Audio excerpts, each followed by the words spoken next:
Charis, and I've been working with the Clark Howard team for about 9 years. Throughout this time, I've written about saving money, getting out of debt, scams, and more.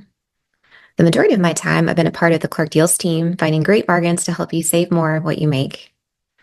But today, I want to tell you about a scam that I believe could be the worst any of us will ever experience in our lifetimes. Not only can it leave you penniless at possibly the most vulnerable time in your life, but it can also make all the hard work and diligence of saving money for yourself and your family evaporate into thin air. Not only that, but if you or a loved one requires 24/7 care, you may find yourself in a dangerous situation that is nearly impossible to escape from. The type of scam I'm referring to involves the deliberate theft of assets through different avenues in the conservatorship and guardianship space. Con artists in this space look for vulnerabilities in family dynamics, whether or not an elder has capacity, which is the legal ability of the elder to make decisions on behalf of themselves and their estate, whether or not the at-risk elder has someone designated as their power of attorney and healthcare power of attorney, and the process of guardianship and conservatorship, depending on the state. These criminals especially like to target people who have accumulated vast amounts of wealth, a significant nest egg, to care for themselves and their families. In this video, we're going to talk about what conservatorships and guardianships are, hear from some experts in the space, and listen to one heartbreaking story. If you've ever watched the Netflix movie I Care a Lot, although fictional, it does a really good job of showing what can happen with this type of scam. Experts say that most people working in this space are honest, but if you happen to get caught in the web of one of these con artists, you may never get out of it. My family and I have been personally touched by this issue, and I want to tell you, you want to avoid it at all costs. That's why I want to try to warn as many people as possible. The bottom line is, I believe everyone needs to know about this issue, especially if they've listened to Clark over the years and have worked hard to be responsible and create a nest egg for themselves in hopes of passing along their assets to their loved ones. The reality is, for victims of this type of scam, it is one they may never be able to recover from. So, let's dive in.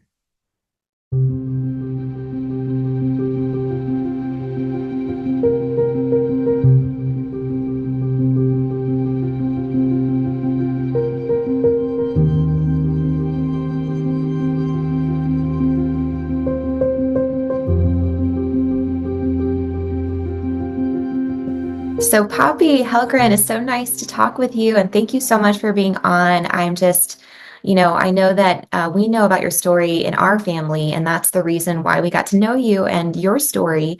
And so I'm just really grateful that you've just been able to come on with us today to talk about what actually happened with your dad and everything around that, because I think it's so important for people to hear how this kind of situation can go. And so do you want to just tell us, just kind of talk us through like your family dynamic, how your relationship was with your dad before this all started, and just kind of go from there? Okay, well, thank you very much for inviting me to tell my dad and my story. I really appreciate that. I'm an only child, and my parents, Lester and Lou Moore, were Southerners that moved to California in the 1950s. And they were survivors of the Great Depression. My dad was from Arkansas. My mother was from Texas. My dad had gone into the Navy, got out of the Navy in 1951.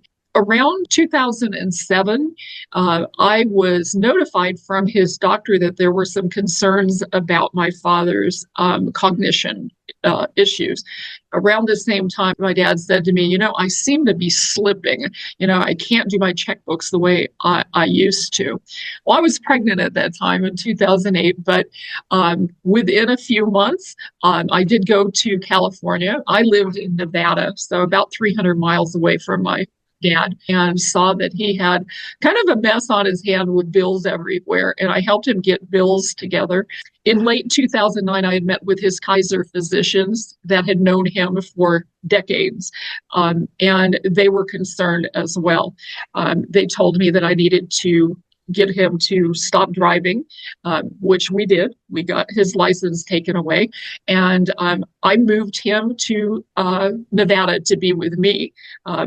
He stayed there 2 weeks, but about that time, a girlfriend he had said she wanted him to come back to Thousand Oaks to visit. And he was absolutely adamant that he go back to visit her. So on Thanksgiving Day, 2009, I drove him back to Thousand Oaks. And, he was always kind of a ladies' man. So I knew that he would, have a lady in his life. But as I was going through bills around of his in early 2010, I saw he had been writing checks out to her for $400, $600, $700 all along since early 2004. Now, this is something I didn't know about because as close as I was to my dad, we didn't discuss stuff like that. I wasn't into his finances until he invited me to be in there. So I was very alarmed with this. And I did move forward to take over as the successor trustee of my family trust. The trust had been made by my parents in 1993. I was the successor trustee should anything happen to them through death, or there's something called a competency clause in there. Should two physicians say that one or the other of them was incompetent, I would take over as the successor trustee. So I did get the two physicians at Kaiser in California to write the letters that he was not competent to take care of his physical or financial needs. And I took over as the successor trustee in January of 2010. Now, I thought I was fairly safe with things being the successor trustee and being on accounts. About that same time, I got a bank statement from Chase that said a $162,000 account had been closed. I'm going, wait a minute, am I reading this right? And I called up the person that had changed it over. It said Moore Family Trust on the top, Poppy Helgren trustee. It did not say Lester Moore on it, my dad's name. It said my name. So I get a hold of them and they said, well, you withdrew it. I said, no, I did not. And they looked and then he called me back and the bank manager and he said, oh, well, it was electronically removed. $162,000 was electronically removed from this account. And it was done according to, I will never forget this, industry standards. So I said, what is going on here? I said, I'm the only signer on the account. I'm the successor trustee. I said, can I do this with Brad Pitt, get into Brad Pitt's account and withdraw it electronically? Can I do that? And of course, he was full of excuses at that time. Within a couple of weeks, I found out what had happened. I got a packet from another attorney that had been hired by my dad and the girlfriend to change the trust documents. I'd never heard of this lawyer before. And it said, you are no longer the successor trustee. I am the successor trustee, the attorney said, and I am your dad's attorney. And all of this has been, your dad signed off that the powers of attorney, all of this stuff is no longer set with you. So he had a trust set up. You were the successor trustee. And then somehow the girlfriend and him get a lawyer after it's determined that he is lacking sound capacity, right? Exactly. That's exactly what happened. My attorney called this other attorney that had changed everything. And he told him that we have the paperwork. Poppy is the successor trustee. There was a trust, and everything was done according to, the laws. And this attorney would not back down. So we did end up putting in for conservatorship. And that was October, November timeframe. And by January, we were in court. Okay, so your lawyer advised you to do what's called a conservatorship. And Yes. so when he started to talk to you about what that is, I'm sure you had questions like, well, why do I need to do that? We already had a trust. Oh, yeah. I said to him, and of course, retrospect is always much clearer. If I knew then what I know now, it would have been a totally different story. But my failure was trusting the answers that I got. I thought that this lawyer was, guiding me correctly. He told me that the judge is a good judge. In the probate court, he gave me his name. He said, you can look him up. He's very good and very honest. And he said that this is the only way we can do this. I was not aware of what goes on in the real world that I'm aware of. 14 years later, I know all kinds of stuff have happened all over this country that's very similar, where people are railroaded into these conservatorships, or as they're called in other states, guardianships, and they're pushed in there. And unfortunately, I was ignorant and trusting. So they basically told you, this lawyer told you, conservatorship is the answer. That's how we're going to get your dad back. So how did it go from there? So our first court date was in January of 2011, and my dad, the girlfriend, the lawyer were all sitting there. And the judge said, well, he put it off for another court date after he had appointed a variety of lawyers to be receivers of the money and all of this stuff. And I sat there, and I guess I expected a little more timeliness with this. I didn't expect this to be dragged on. But on that day, I remember in detail walking out. It's a small courthouse, fairly small. In the parking lot, everybody parks at the same place. And I was following all these lawyers that got these assignments, paid assignments, by the way, out of my dad's assets. I followed them out to the parking lot where my car was parked. And I saw, the fancy suits, custom-made suits, and the Italian leather shoes, and, the Mercedes and the Jaguars, and all the fancy cars out there. And I thought, my God, these people are vultures coming in to get his money. That was the first thing that went through my head. And so, of course, my attorney said, oh, this will come out ahead. You'll get appointed conservator. I didn't need to be appointed conservator. I was already the successor trustee. It wasn't until May of the following year, 2012, that the judge decided to appoint a conservator over my father, and it wasn't me. So what was the reason that the court gave, the reason he gave it to an outside fiduciary and not you? It's interesting because I had no siblings to fight with. It wasn't a family fight like that. All of my dad's many brothers and sisters were on my side with this. They could see what was going on. They had met the girlfriend. They didn't like her. They did not trust her. Apparently, my attorney that railroaded me into this, he said, well, once you get back in with your dad, we can get you replaced as the conservator. So I was led to believe that it was because my dad was angry with me. Never mind that he had been lied to repeatedly, that I was trying to put him in a nursing home. They told him, the attorney constantly harped in my dad's ear that I had stole money. And my dad would parrot that. He would say, well, Poppy stole $60,000. All I did was put the money under me as the trustee. And it was proven in court. And the judge finally admitted that a year later, that it was proven that I never, misappropriated any money. But this was a man that had dementia. They're easily under undue influence. And so him being mad at me, my father being mad at me, was based on lies from the girlfriend and from that attorney that she brought in to change things. So then, as you're kind of in court, and now this new fiduciary is in charge of everything, what's happening with that? Oh boy. She put in somebody to live in the house with him. She was paying, oh my gosh, it was $25 an hour for somebody a caregiver, which was not a nurse, to stay in the house with him. So she was billing and billing and billing for herself and for her attorney. This went on for quite a while. Meanwhile, I was working with my attorney and paying him, telling him I want to get my dad back to Arkansas, or I want him to move here to Nevada. Well, the conservator's response was always, he doesn't want to move to Nevada. He wants to stay in California. Well, anybody that's ever known my dad knew that he hated California. He had all kinds of interesting names for that state, and he wanted to be back in Arkansas. So, but we were, stonewalled there. We were told he couldn't leave the state to go to his brother's funeral, who died in 2016.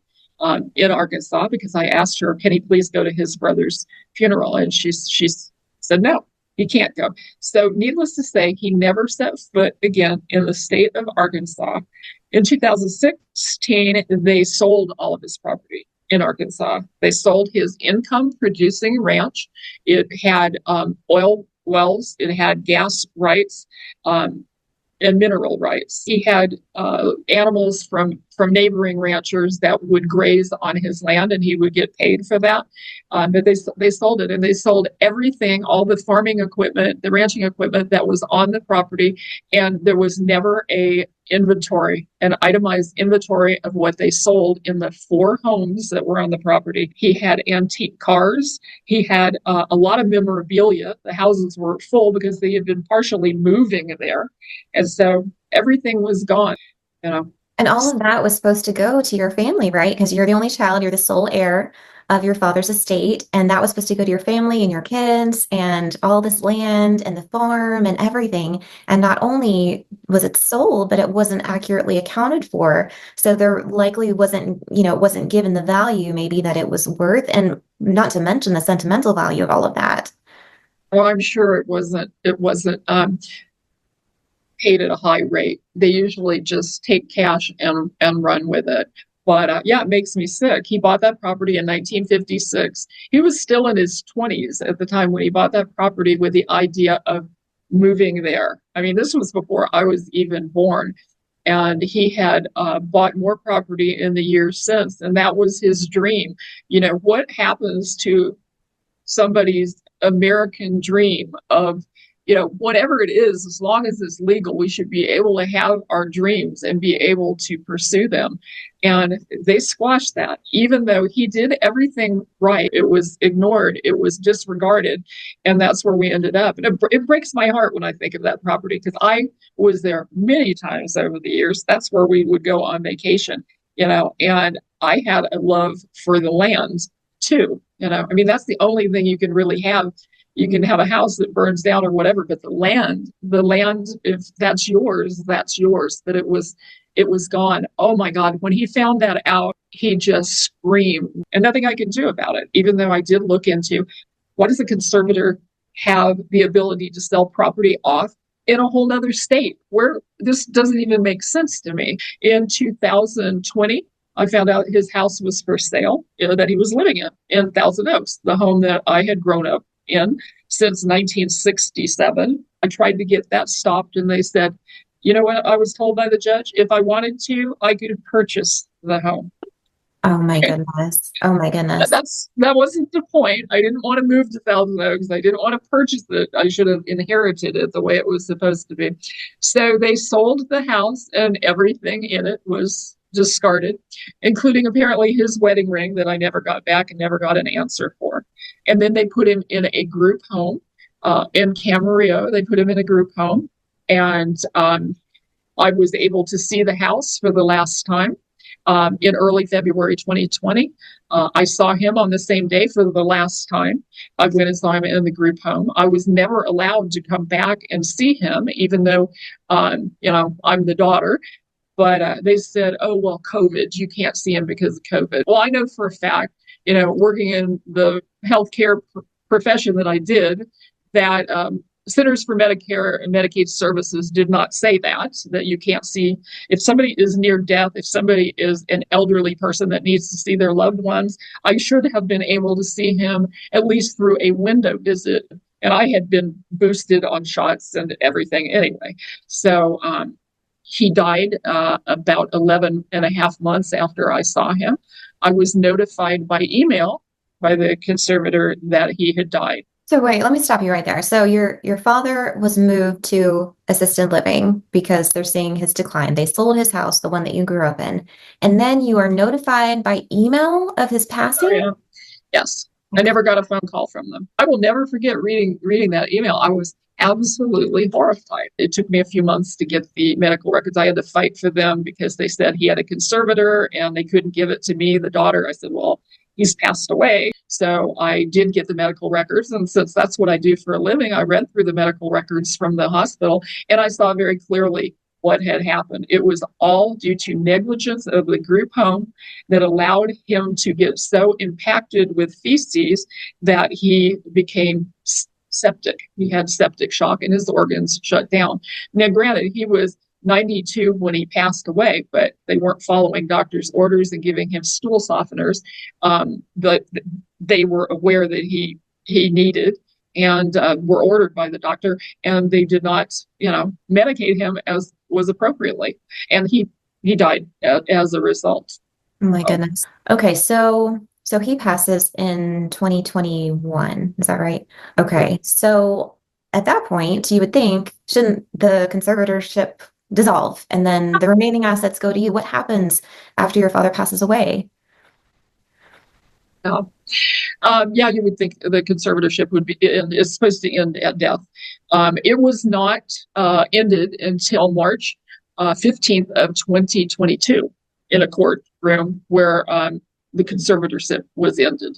And the judge said that he was going to hold back $250,000 of the assets in a holdback fund. And during this period, your father's not even alive. No, the charges were absolutely amazing. The charges, the itemized charges for what they were doing and making money off of a dead man's trust.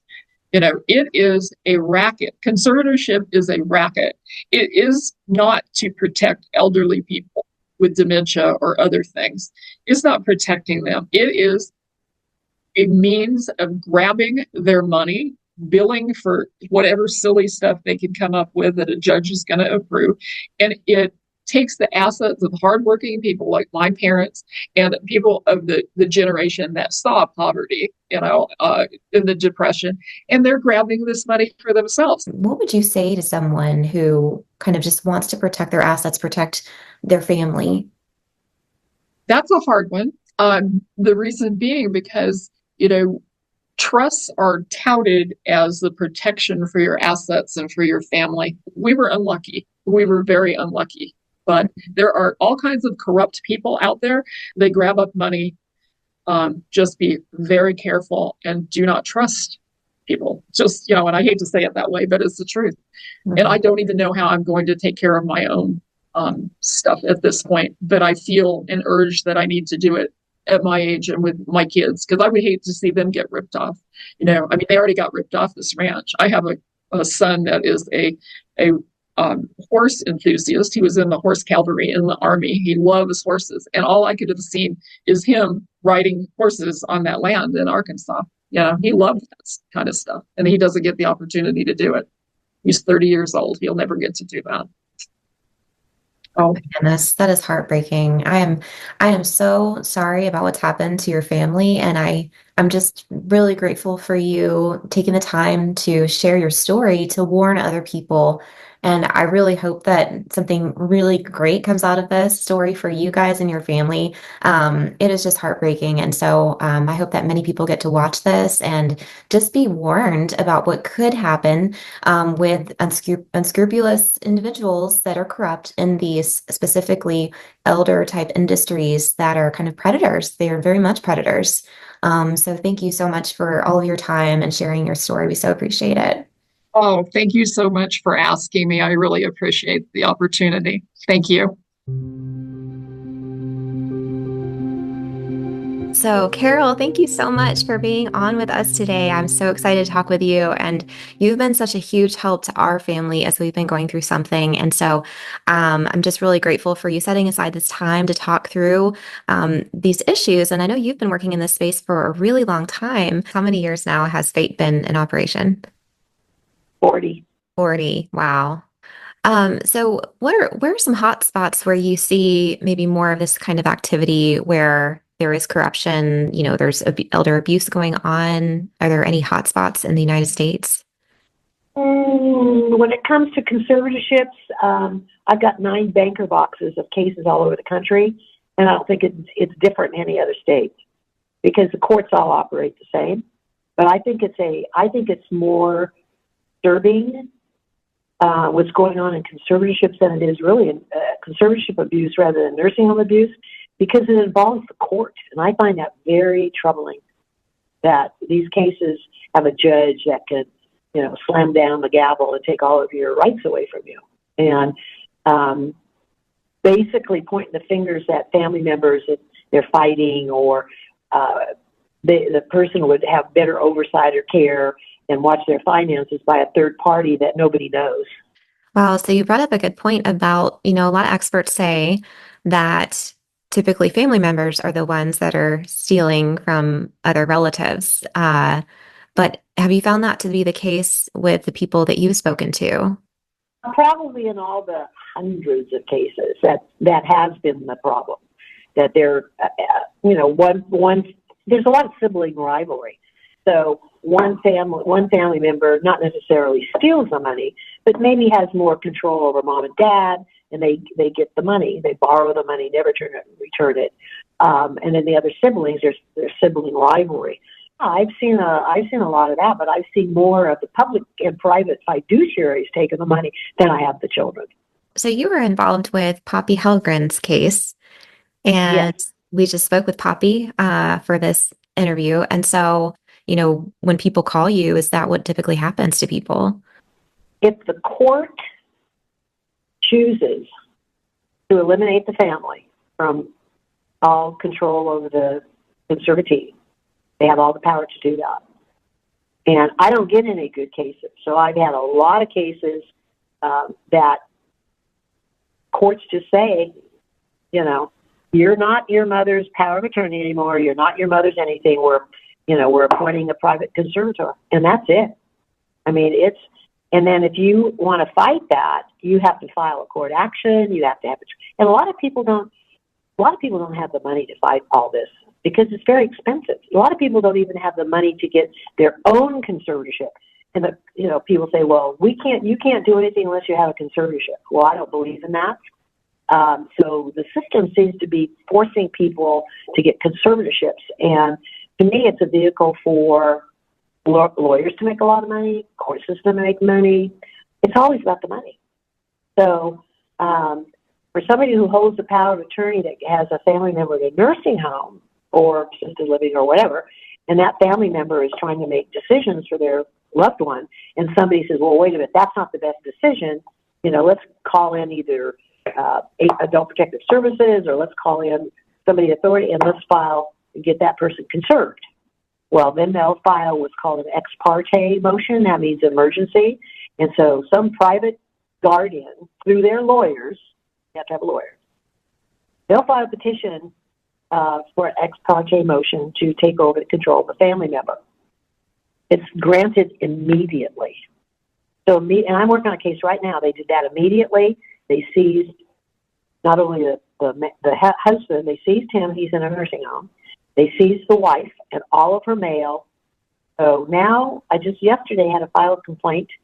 They deprived her of her monthly income because they seized her mail, and her monthly checks come to her in the mail. So now the guardian, public guardian, has her mail and has not paid her rent. And what's today, the 11th? Well, today is the 11th, and she's in violation of her lease. And now she's worried that they're going to remove her from her apartment. So I'm fighting that battle too. I mean, it's just one thing after another. And why these people do it, most counties, everybody's broke. California, had this big surplus of money. Now we don't. So I think all these agencies, counties, cities, all are looking for vehicles to make money, to bring, money into their coffers so they can pay their bills or their staff or whatever. And I just think it's happening because they're trying to generate more money for the county. Wow. So how does that work? So you have somebody and, the court says, oh, you don't have the capacity to make your own decisions anymore. So we're going to put you into private conservatorship or public conservatorship. So how does that money get routed from the individual, the victim, to the government or all these other people? There's private conservators and there's public guardians. The money that gets into the government coffers is through public guardians. Now, I've got a case right now that I'm working on in another county in California where the woman has an estate of about $47 million. It went to the public guardian, but there are 10 lawyers involved. So guess what? Cha-ching, cha-ching. Her estate is paying all these legal fees, all these lawyers, and they're draining her estate, and they've hidden her. made up stories about a guy who and his wife who worked for her for many years, and her realtor, who's a retired police officer, their realtor, and he was selling some of her property that she wanted to sell. Well, she fell and broke her hip, ended up in the hospital. This is how it happens. She ended up in the hospital, and somebody in that hospital has a connection, public guardian's office. Call was made, said, oh, Mrs. So-and-so is here in the hospital, and we think she's being taken advantage of. She needs to be conserved. Public guardian swooped in, conserved her. She got placed her to her out of the hospital and put her somewhere, and nobody knows where she's at. At that time, then nobody knew where she was. So the people that were close to her found her. Like, somehow they found her. They went to the nursing home, and she was livid. She was a German lady, came from Germany after the war, worked hard. As her husband died, daughter died, she's all alone, and she entrusted these people and named them her power of attorney and successor trustee to pay off, her estate, whoever she wanted to leave her money to, et cetera, et cetera. Well, when the county found out about that, they said, oh, no, he coerced her. He and the wife were stealing her money. They just made all these stories up and took control of her and then hit her out. Well, when they found her, she said, get me out of here. All I have, they took my phone away from me. I don't have my purse. I have nothing here but a toothbrush and a pair of socks. And this is a very wealthy woman. And so they left, and they went back the next day, and she was gone. That was about a year and a half ago. We haven't found her yet. Wow. So she still hasn't been found. No, we don't even know if she's alive. If someone is, listening to this, watching this, and they're like, oh my gosh, what can I do to protect myself? What would your recommendation be? The number one thing, you better go to a good trust attorney. You better go to somebody who's got a good reputation, check that person out, make sure that person is pure of heart, that doesn't have, and that's also difficult, but I always say, call it, if you want to a trust attorney, you don't know who this person is, ask him for referrals. Can I call a couple of your clients and see how you did and whatever? But you just have to be aware that there's always somebody out there that's going to try to take your money away from you. And it's always about the money. Luckily I've got a will and a trust and a family, and the lawyers in my family, I'm sure that if something happens to me and somebody was going to violate my trust, my lawyer brother would be all over that. Well, Carol, thank you so much for your time today. Thank you for all of your years of service trying to help people with these issues. It's just a horrible problem. I really hope that we get some movement in solving it and put some checks and balances in place so that people's, money they worked so hard for can be preserved and they can keep it for the purpose that they intended it for, instead of in the hands of corrupt people in these systems. So I really appreciate your time today. Thank you so much. Thank you so much, and I hope this all makes a difference.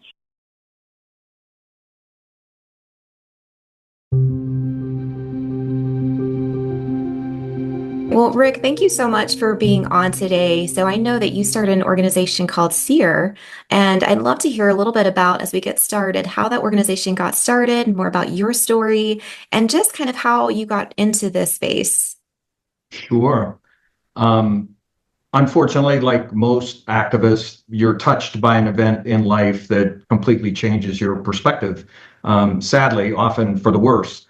In 2013, my wife's dad was taken captive. He was being exploited, and when we stepped in to try to help him, he was taken captive in Las Vegas. And the police refused to take any action, and we were guided by the police to file for guardianship. And that took us into an odyssey that I didn't think could happen in our country. And over the last now 11 years, we've investigated or counseled well over 5,000 cases. I haven't done the research on it, but I think we've taken at least one case from every state and territory in the United States. So we've more than studied the system, its dysfunction. And now, we've been aggressively trying to get leadership to take action that reduces the victimization nationwide. Wow. Wow. So when you say that you've spoken to over 5,000 people since you all got started, are these all people that have had some level of estate theft in their lives, or what kind of situations are you encountering? If you become vulnerable, and vulnerable can come in many shapes and sizes. You become vulnerable when you're alone. You become vulnerable when you're disabled, and that can happen. And when we talk about this, this is about adults. So 18 to 118, if you're lucky enough to live that long, anybody in that spectrum can be targeted and taken advantage of. So disabled, seniors, alone, families with dysfunction. If you have a black sheep in your family that you have included or excluded from your estate plans, they will often be solicited by attorneys looking to find that opportunity to take advantage of generations of wealth in the family, even with the best of estate documents. Our guidance is always be prepared. What people need to understand, particularly in the most perverted courts in this country, this has become an uncontrolled profit center. And the rules do not apply. The laws do not apply. And most people are not getting counsel, number one. If they do, the counsel understands that the only way they keep making money in an environment is by accepting the dysfunction of the system. So they won't timely appeal, or they won't zealously appeal. So the victim loses twice because, one, they've been targeted, but now the system completely lets them down in their effort to, or proclaimed effort to protect. So be prepared with those documents. Be prepared with those agents that you trust. That is absolutely critical, because we will likely, if we live long and we take care of ourselves, we will become vulnerable before we pass. It's very well known, age-associated vulnerabilities. They start at about 60. You lose between 1% and 3% of your mental capabilities per year as you age. That makes you vulnerable. Decisions, awareness that you would have at 20 or 30 or 40 or 50, you don't have at 60, 70, 80, and 90. And the predators who operate within this environment know those numbers and dynamics quite well. All right. So if somebody was to call you today and say, I've just heard about this conservatorship, estate fraud, theft issue, what should I do? What are like your top tips for me to protect myself from this kind of situation? Well, number one is make sure those documents have been executed, the durable power of attorney, the healthcare advance directive, and you have chosen trusted agents to be designated on those documents, and give them a copy. Get with them, work as a team. You're always going to get beaten if you're trying to defend this in isolation. So get your team together, the agents on your documents, and if this is a petition has been filed, somebody's trying to put me in guardianship. If you walk into the vast majority, and on this one, I'm 90% plus on probability, and you go in and you have your agents with you and you defend those estate documents and you declare that there is no need for a guardianship, you will likely avoid it. We've done it dozens and dozens of times. Where the problem lies is if you don't have those documents, and if you have dementia, Alzheimer's type dementia, and you lose your ability to consistently declare your testamentary desires and wishes, that's often when the predators move in. It'll start with isolation, but then the actions, the real severe actions that damage the estate or damage the well-being of the individual, often occurs after they've lost their ability to speak for themselves. And at that point, there's really nothing you can do. If you don't have the documents and the targeted individual has lost their ability to protect themselves, you will become a victim of the predators that operate in this system. But if it's prior, you object voraciously that the order should not be signed. It's unnecessary. You have the appropriate help, and to remind the judge that they have an obligation to the least restrictive alternative, which includes his involvement in any way, shape, or form in your decision-making or estate. And more than 9 times out of 10, when you present it that way to a judge, they'll back off.